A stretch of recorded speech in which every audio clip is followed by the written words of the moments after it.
ለመስፍን ብሩና ለኤርሚያስ መስፍን በመድረኩ ላይ ላሳዩት ድንቅ ኢትዮጵያዊ ጨዋነት 100 ሺህ ብር ተሸልመዋል። ንጉስ ነኝ፣ የሚክስድ ማርሻል አርት ንጉስ ነኝ፣ ያቁኛል። እጄ ሚሳኤል እንደሆነ ያውቃሉ።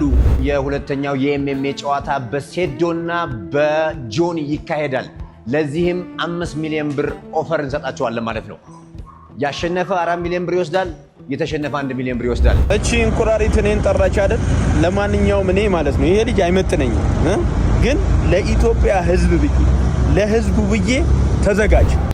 መመታታት ብሎ ነገር የለም። ከልጅ ሚካኤል ጋር የማይገባ ነገር ትንሽ ሰጣ ገባ ውስጥ ገብተናል። ቆየት ያለች አንዳንድ ነገር ስላለሽ ነው። በቪዲዮ የቴዲዮ ደጋፊ ነኝ ምናምን ስላልኩ ነው። ያ ይቀጥላል።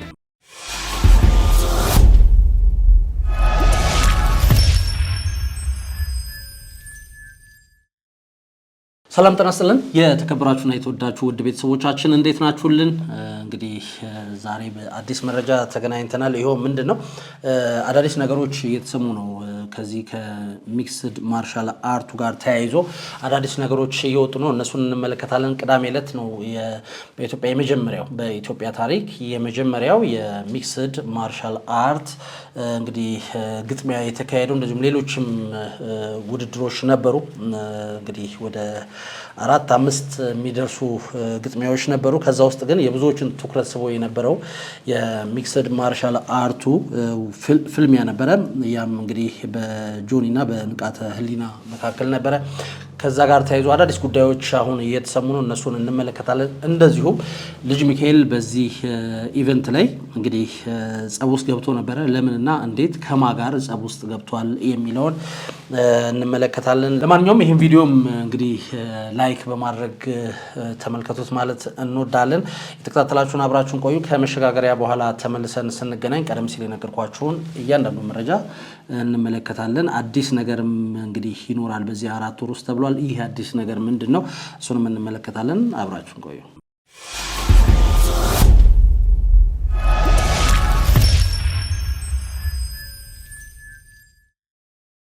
እንግዲህ እነዚህ ሁለት ኢትዮጵያውያን ስፖርተኞች ባሳዩት ልዩ ኢትዮጵያዊ ጨዋነት ምክንያት 100 ሺህ ብር ሽልማት እኩል እንዲካፈሉ ማለትም 50 ሺህ ብር እንዲካፈሉ ተደርጓል። እውነት ለመናገር ስለ ብሩ አይደለም እንደዚህ አይነት ነገር ሲደረግ ልብ ልንለው የሚገባው እውቅና መስጠት ነው። እንደዚህ አይነት ጨዋነት እንደዚህ አይነት ስፖርቱ ጉልበት የሚፈልግ ትግል የሚፈልግ ነው። ብዙ ጊዜ እንግዲህ ሰዎች ሲሰዳደቡ ሲፎጋገሩ እንደዚሁም ደግሞ ኢቭን ሲመታቱ አይተናል ከውድድሩ በፊት። ከውድድሩም በኋላ እንደዚሁ ነገሮች በግለት ቀጥለዋልና የነሱ ግን የመስፍን ብሩና የኤርሚያስ መስፍን እንግዲህ ከመድረኩ ከውድድሩ በፊትም ከውድድሩ በኋላም ያሳዩት ስፖርታዊ ጨዋነት እጅግ በጣም ደስ የሚል ነው። በተለይ ኤርሚያስ መስፍን እንግዲህ ምን በቃ በርካቶች ማህበራዊ ሚዲያ ላይ በቃ የሱን ስነ ምግባር ምን አይነት ጨዋነት ነው እያሉ እየተቀባበሉት ይገኛሉ። ለማንኛውም ለእንደዚህ አይነት ሰዎች እንደዚህ አይነት እውቅና መስጠት ከሽልማቱም በላይ እውቅናው የተሻለ ነገር ይዞላቸው ይመጣል። ሌሎችም የእነሱን አሪያ እንዲከተሉ ያደርጋል። ለማንኛውም ለመስፍን ብሩና ለኤርሚያስ መስፍን በመድረኩ ላይ ላሳዩት ድንቅ ኢትዮጵያዊ ጨዋነት 100 ሺህ ብር ተሸልመዋል። እንግዲህ ይህንን 100 ሺህ ብር ለሁለት ይካፈሉታል ተብሏል። ቅልቦች ነው ይህንን ሽልማት ያዘጋጀላቸው። ለማንኛውም እጅግ በጣም ደስ የሚል እውቅና ነው። ጌታቸው ስዊት ቦክስ፣ ጆኒ ቁንቁራሪት፣ በቀሉ አትፍሩኝ። ፈራችሁኝ እኮ ይኸው ህዝቡ ይወቅልኝ። ፈሩ ምክንያት እያበዙ ነው ማለት ነው። ለማንኛውም እኔ ማርሻል አርት ላይ ከዚህ በፊት ከ10 ዓመት በላይ ውድድር ውስጥ የነበርኩ ከ20 ዓመት በላይ ቴኳንዶ ውስጥ የነበርኩ ይኸው መረጃ ማየት ትችላላችሁ ማለት ነው። አሁን ምክንያት ማምጣት ጀመርሽ። እንደምገለው ስላወቅሽ ነው። ልጁን እንደማያሰናብተው ከቢዝነስ እንደማወጣችሁ ስላሰባችሁ ምክንያት መድርድር ጀመራችሁ። የኢትዮጵያ ህዝብ ወቅልኝ። ተንበጫበጩ። ይኸው እነጌች ተብዬ እነ በቀሉ ወይም እንቁራሪቷ እኔ ነግራችኋለሁ እኮ እኔ ንጉስ ነኝ፣ የሚክስድ ማርሻል አርት ንጉስ ነኝ፣ ያቁኛል። እጄ ሚሳኤል እንደሆነ ያውቃሉ። ካገኘሁት እንደምደፋው ያውቃሉ፣ እንደምገላግለው ለስከ ወዳኛው ማለት ነው። ስለዚህ ተንበጫብጫው አሁን ምክንያት እየደረደሩ ነው ማለት ነው። የኢትዮጵያ ህዝብ ይወቅልኝ። ይኸው ልቤን አሳይቻችኋለሁ። እነሱ ግን ሸኑ፣ ቀዘኑ ማለት ነው። እንደማስቀዝነው ሰምተዋል። ጅብ በጩኸት እንዳስቀዘንኩ ስላወቁ አሁንም እሱም እዛው እንደምደፋው ስላወቁ ይኸው ተንበጫብጨዋል። የኢትዮጵያ ህዝብ ይስማልኝ። ወደሚቀጥለው መረጃ ልሰዳችሁ ከዚሁ ጋር ከኤምኤምኤ አንወጣም ዛሬ እና ሌላ አንድ መረጃ ልጨምርላችሁ። ይሄው ምንድነው በዛሬው ዕለት ነው የተሰማው። እንግዲህ በሚቀጥለው 4 ወር ውስጥ 5 ሚሊዮን ብር ሽልማት ያለው ውድድር የሚክስድ ማርሻል አርት ግጥሚያ በኢትዮጵያ በሀገራችን ለሁለተኛ ጊዜ እንደሚካሄድ ተሰምቷል። ይህ ብር በነገራችን ላይ አይደለም በኢትዮጵያ በምስራቅ አፍሪካም ከፍተኛው ብር እንደሆነ ነው የተነገረው። እንግዲህ ይህን ውድድር የሚያካሄዱት ሴዶ ማርሻል አርትና ጆኒ ናቸው። ጆኒ እንደምታስታውሱት ንቃተ ህሊናን ያሸነፈው ነው። ለማንኛውም በሴዶና በጆኒ መካከል የሚክስድ ማርሻል አርት ፍልሚያ ይፋ ሆኗል። እንግዲህ ቅድም እንዳልኳችሁ ውድድሩን ለማካሄድ ሁለቱም መስማማታቸው ተነግሯል። ይህ በሀገራችን ለሁለተኛ ጊዜ የሚካሄደው የሚክስድ ማርሻል አርት ፍልሚያ በኢትዮጵያ ብሎም ቅድም እንዳልኳችሁ በአፍሪካ ታሪክ ከፍተኛው የገንዘብ ሽልማት የሚያስገኝ ታላቅ የስፖርት ሁነት ሆኖ ተመዝግቧል። እንግዲህ 5 ሚሊዮን ብሩ ለሽልማት ይቀርባል ተብሏል። አሸናፊው 4 ሚሊዮን ብር ያገኛል፣ ተሸናፊው ደግሞ 1 ሚሊዮን ብር ያገኛል ተብሏል። ይህ ግጥሚያ በኢትዮጵያ ለሁለተኛ ጊዜ መዘጋጀቱን ስፖርቱ በሀገራችን እንግዲህ ወደፊት የተሻለ ቦታ እንደሚደርስ እያሳየ ሆኗል። እንግዲህ የውድድሩ ቀን በዚህ ቀን ነው ባይባልም በሚቀጥሉት 4 ወራት ውስጥ ውድድሩ እንደሚካሄድ ተነግሯል። ለማንኛውም ይህ ውድድር በሴዶ በማህበራዊ ሚዲያ ላይ በስፋት በመናቀው ሴዶ ማርሻል አርትና በጆኒ ጂጂትሱ መካከል ይካሄዳል። ሁለቱም ፈቃደኛ ሆነዋል። እንግዲህ ፍልሚያው ገና ካሁኑ የብዙዎችን ትኩረት ስቧል። ብዙ ነገር ይጠበቃል። አሁንም እንግዲህ ሁለቱም ማህበራዊ ሚዲያ ላይ የተለያዩ ስራዎችን ስለሚሰሩ ልክ በጆኒና በንቃተ ህሊና መካከል የነበረው አይነት ፉክክር በሁለቱም መካከል ከፍ ብሎ ይጠበቃል። ለማንኛውም ይህንን ይፋ ያደረገው ጌታቸው ነው።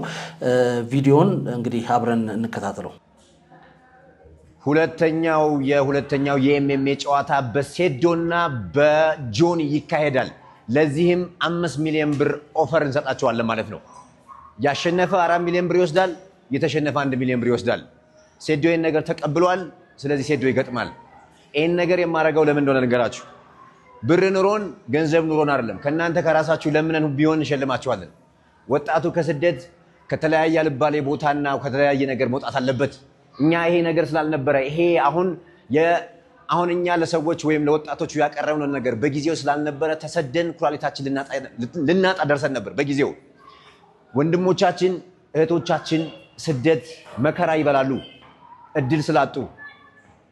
ስለዚህ እኛ ደግሞ ስፖርት ውስጥ በሙያው ላይ ስላለን ይሄን እድል መፍጠር ፈልገናል፣ እየፈጠርንም ነው።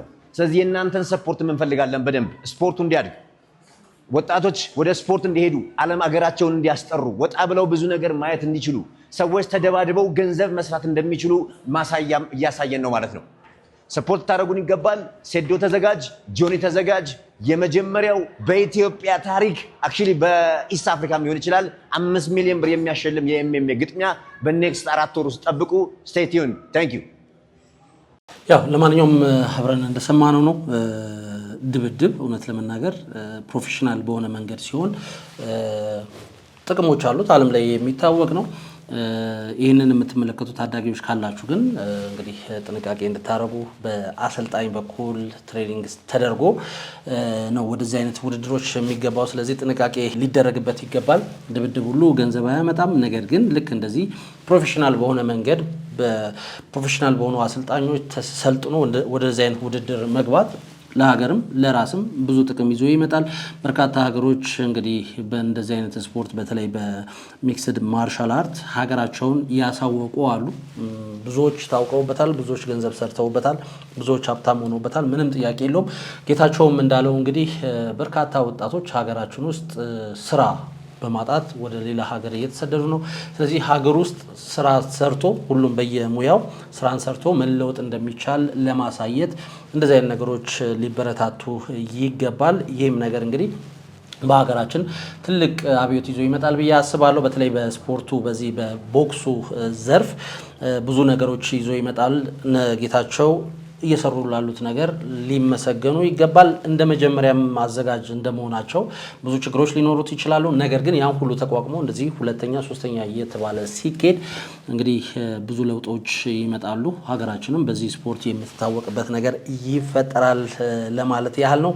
ለማንኛውም እንግዲህ በዚህ 4 ወር ውስጥ በጆኒ ጂጂትሱና በሴዶ ማርሻል መካከል እንግዲህ የሚክስድ ማርሻል አርት ወይም ደግሞ የድብልቅ ማርሻል አርት ፍልሚያ ይደረጋል። ለዚህም እንደሰማችሁት 5 ሚሊዮን ብር ለአሸናፊው 4 ሚሊዮን ብር ለተሸናፊው 1 ሚሊዮን ብር ሽልማት ተዘጋጅቷል ማለት ነው። ምናልባትም እነጌታቸው ይሄን ነገር እሱም ስላለው እንደው ከገቢም ከምንም ከትኬትም ምንም ብለው ሊያገኙት አይችሉም። ይሄንን ብር በእርግጠኝነት መናገር የሚቻለው ግን ሊበረታቱ ይገባሉ። ስፖንሰሮች እንግዲህ ፈልገው ይሄን ፕሮግራም በተሳካ ሁኔታ እንደሚያዘጋጁት ባለሙሉ ተስፋ ነን። ለማንኛውም በሚቀጥሉት 4 ወራት ውስጥ ይህ ውድድር ይጠበቃል። በዚህ 4 ወራት ውስጥም እንግዲህ ማህበራዊ ሚዲያው ስለ ሴዶ ማርሻል አርትና ስለ ጆኒ ጂጂትሱ እንግዲህ ብዙ ነገር ያሰማናል ብዬ አስባለሁ። ለማንኛውም ይሄን ይመስላል አዲሱ ዜና። እቺ እንቁራሪት እኔን ጠራች አይደል? ለማንኛውም እኔ ማለት ነው ይሄ ልጅ አይመጥነኝም፣ ግን ለኢትዮጵያ ሕዝብ ብዬ ለሕዝቡ ብዬ ተዘጋጅ። የሚያዘጋጀውም አካል በደንብ ተዘጋጁበት፣ በፕሮፌሽናል ወይ ማለት ነው አለውልህ።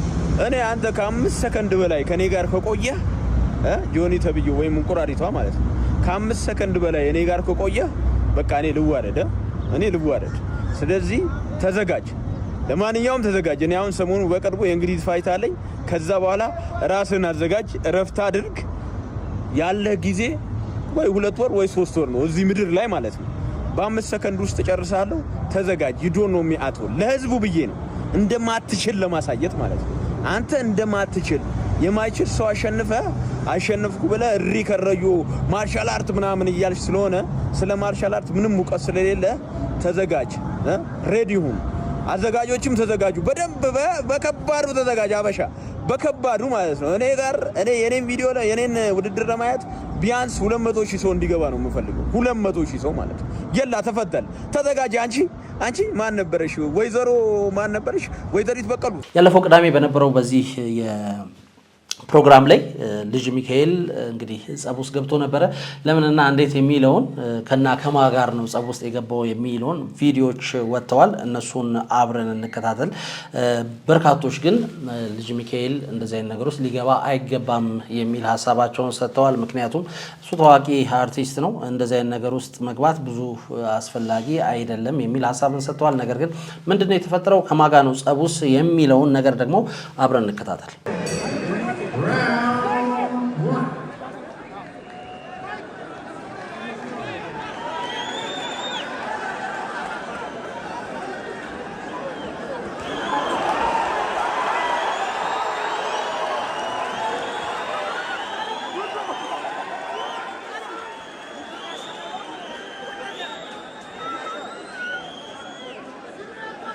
ያው እንደተመለከታችሁት ልጅ ሚካኤል እንግዲህ ጸብ ውስጥ የገባው ገብረ ኢየሱስ ከሚባል ቦዲጋርድ ጋር ነው። በፕሮግራሙ ላይ እንግዲህ ጥበቃ ከሚያደርጉ ሰዎች መካከል አንደኛው ከሆነ ግለሰብ ጋር ነው ሰጣ ገባ ውስጥ የገባው። የተፈጠረው ነገር ምንድነው? ልጅ ሚካኤል እግሩን ሲዘረጋ ገብረ ኢየሱስ የተባለውን ቦዲጋርድ እንግዲህ ይጠልፈዋል። በዚህም ነው አለመግባባቱ የተፈጠረው ተብሏል። ገብረ ኢየሱስም እንደዚሁ ላይቭ ላይ ገብቶ ስለተፈጠረው ነገር አብራርቷል። እሱን አብረን እንከታተላለን። ልጅ ሚካኤል ግን ከዚህ ጉዳይ ጋር ተያይዞ ምንም አላለም። እዛ አካባቢ የነበሩ በቦታው የነበሩ ሰዎች ግን ልጅ ሚካኤል ለጸብ ሲጋበዝ እንደነበረ ተናግረዋል።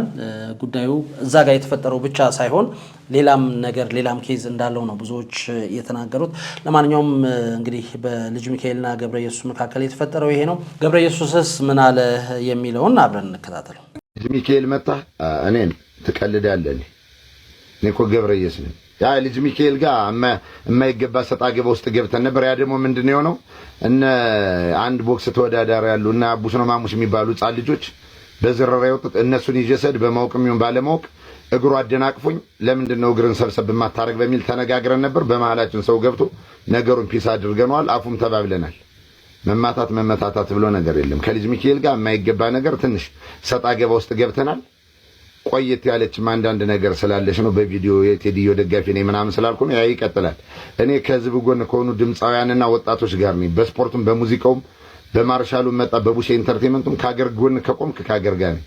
እኔ ቴዲዮ ይመቸኛል ከሀገር ጎንና ከተገፈው ማህበረሰብ ጎን ስለሆነ አለቀ ፔሪድ። በዛ የሆነ የተቆረጨመ ነገር ሊኖር ይችላል።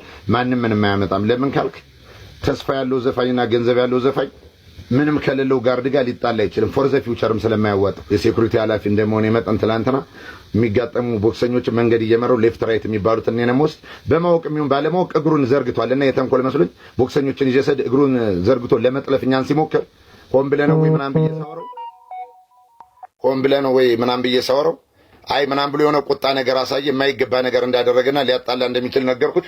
ከዛ የሆነ ነገር እንደያዘ በውስጡ ገባኝ። እዛ ነጌች መጡ አዘጋጆች እና አብዲሳ የሚባሉ ትልልቅ የኦሮሚያ ባለሀብቶችም ነበሩ። እነሱ መጥተው በጣም ማከብራቸው ልጆች ናቸው። ነገሩ በዚህ ማለቅ እንዳለበትና አፉ መባባል እንዳለብን እና አብርሃም ዘዌቭ ነበሩ። ነገሮችን በመሃል ገብተው 24ቶችም ኮልፊዎችም የቃሌ ጨረታ ልጆችም በመሃል ገብተው ነገሩን አብርደውታል። እኔም ደግሞ ጸጥታ ላስከብር ሄድኩ እንጂ የጸጥታው መደፍረስ አንዱ አካል መሆን ስለሌለብኝ የተፈጠረው ነገር አግባብ እንዳልሰራ ልጅ ሚካኤል ሆን ብለህ ከሆነ ጣምስተት እንደሰራህ ምናምን ብየዋለሁ። አንዳንድ የተያያዘ ነገር ይኖራል። እሱም ፈተናዋል። ዙሪያ የሰው ልጅ ይነጋገራል። ቀኝ እግርም ከግራ እግር ይጋጫል። ያ እንደሰማችሁት ነው እንግዲህ እዛ ኢቨንቱ ላይ ከነበረው ባሻገር እንደዚሁ የነበሩ አለመግባባቶች ነበሩ። ለማንኛውም ከሚክስድ ማርሻል አርት ወይም ደግሞ ኤምኤምኤ ጋር በተያይዞ የተሰሙ አበይት ጉዳዮች እነዚህ ነበሩ።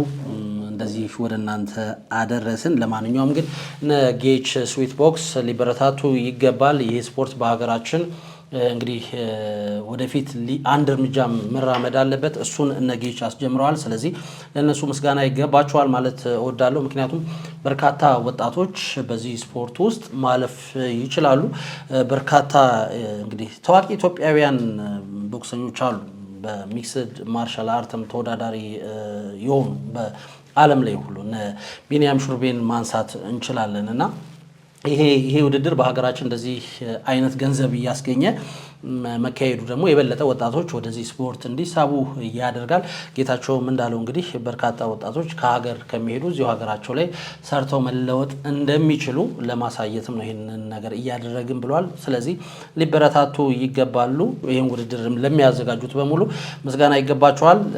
እንግዲህ ስፖንሰር የሚያደርጉ ድርጅቶችም ይህንን ውድድር ስፖንሰር በማድረግ ከጎናቸው በመሆን በርካታ ወጣቶችን በዚህ ስፖርት ማውጣት ይቻላል። ሀገራችንም በዓለም አቀፍ ደረጃ ተወዳዳሪ የምትሆንበትን ነገር ልክ እንደ ሩጫው ሁሉ በዚህም ስፖርት ተወዳዳሪ የምንሆንበትን ነገር ማመቻቸት ይቻላል። ይህን ለማድረግ ደግሞ ይህ ትልቅ ጅማሬ ነውና ይሄ ሊበረታታ የሚገባው ነገር ነው። በነገራችን ላይ ቅዳሜ ዕለት በነበረው ፕሮግራም ላይ በርካቶች ከትኬት ጋር በተያያዘ ትኬት ቆርጠን መግባት አልቻልንም በሚል ቅሬታ አንስተዋል።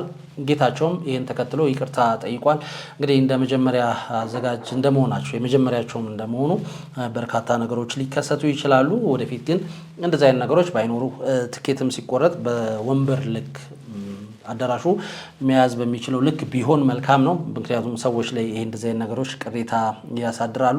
ለማንኛውም ግን የተሳካ ውድድር ነበር፣ ከሞላ ጎደል የተሳካ ነበር ማለት እንችላለን። በዚህ ውድድር ላይ አንዳንዶች እንግዲህ ተገቢ ያልሆነ ከስነ ምግባር ያፈነገጠ ነገሮችን ሲናገሩ ተመልክተናል፣ ሲያደርጉም ተመልክተናል። እንደዛ ነገሮች እንግዲህ ፊት ለፊት ባይነገሩ በተለይ ከዚህ ከቁማር ጋር ተያይዞ በርካታ ቲክታከሮች እንግዲህ እስከ 1 ሚሊዮን 500 ሺህ ብር አስይዘናል ተበላን ብለው ስፖርተኞቹን ሲናገሩ ሰምተናል። ይሄ ሊሆን አይገባውም። ማስያዝም ከፈለጉ በራሳቸው አስይዘው እንግዲህ ተገቢም ባይሆንም እንደው ባይወራ። ምክንያቱም ህፃናቶች አሉ፣ ታዳጊዎች አሉ ይሄንን የሚከታተሉና ለነሱ ሲባል ጥንቃቄ ሊደረግ ይገባል። ወደን እስከ ያን ነገር ውስጥ እስከገባን ድረስ እንግዲህ አንድ አሸናፊ ነው የሚኖረው። ስለዚህ እንደዚህ ነገር ሊከሰት ይችላል። በጨዋነት ነገሮች ቢያልፉ መልካም ነው። እንግዲህ ከታዘብኩት ነገር ነውና እንደዚህ ተጽዕኖ ፈጣሪዎች በተለይ በርካታ ወጣቶች የሚመለከታችሁ ተጽዕኖ ፈጣሪዎች እንደዚህ አይነት ነገር ላይ እንግዲህ ጥንቃቄ ብታደርጉ በተለይ ከዚህ ከቁማሩ ጋር ተያይዞ እንደዚሁም ደግሞ ቁማሩን ተበላው በሚል ምክንያት ደግሞ ተወዳዳሪዎችን እንግዲህ ማንጓጠጥ መሳደብ እጅግ ተገቢ አይደለም ምናልባት እሱ ላይ ጥንቃቄ ሊደረግ ይገባል ይሄንንም የሚያዘጋጀው አካልም ይሄን ጉዳይ እንግዲህ ሲሪየስሊ ሊመለከተው ይገባል ማለት እንወዳለን ለማንኛውም ከቅዳሜ ዕለት ተካሂዶ ከነበረው ድብልቅ ማርሻል አርት ፍልሚያ በኋላ የተሰሙ አዳዲስ ጉዳዮችን የዛለትም እንግዲህ ቅዳሜ ዕለት ማለት ነው የተሰማና የታየ አንድ አባይት ጉዳይ ነበር እነሱን ወደ እናንተ አደረስን ተከታተላችሁን አብራችሁን ስለነበራችሁ እጅግ ከልብ አድርገን እናመሰግናለን ሐሳብ አስተያየት ካላችሁ ልታደርሱን ትችላላችሁ ቻናላችንን ሰብስክራይብ በማድረግ የደውል ምልክቷን ተጭናችሁ እንግዲህ ቪዲዮ ቶሎ እንዲደርሳችሁ አድርጉ ይሄን ቪዲዮ ደግሞ ላይክ አድርጉት ማለት እንወዳለን የተከታተላችሁን አብራችሁን ስለነበራችሁ በድጋሚ አመሰግናለሁ መልካም ጊዜ